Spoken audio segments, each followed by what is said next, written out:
तो देखिए पाकिस्तान की घेराबंदी के लिए अलग अलग तरीके से प्रयास किए जा रहे हैं, इसीलिए हम कह रहे हैं कि पाकिस्तान घिर चुका है और जल बम से त्राहिमाम पाकिस्तान इस वक्त कर रहा है।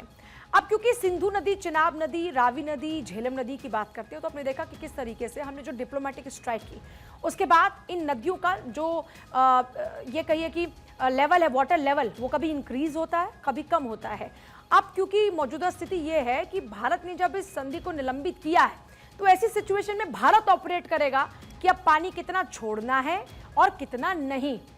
अब पाकिस्तान की हालत खराब हो चुकी है। अब हम आपको यह भी दिखा रहे हैं कि किस तरीके से परेशानी को बढ़ाने का काम किया है।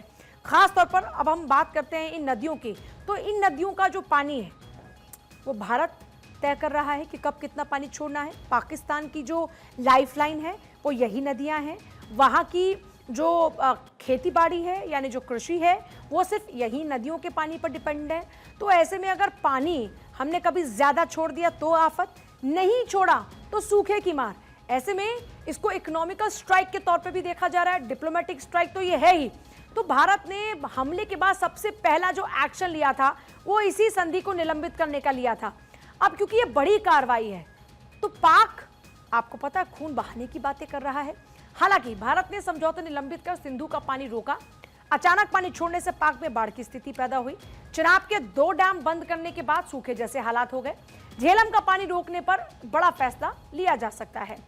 तो आप लगातार देख रहे हैं कि किस तरीके से पाकिस्तान को सबक सिखाने के लिए भारत लगातार अपनी ओर से प्रयास कर रहा है।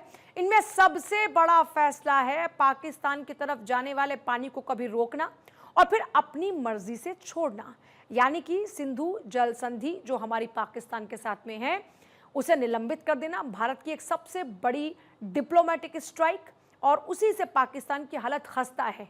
बिलबिलाता पाकिस्तान रहमत की भीख मांग रहा है कि कोई तो बचा लो।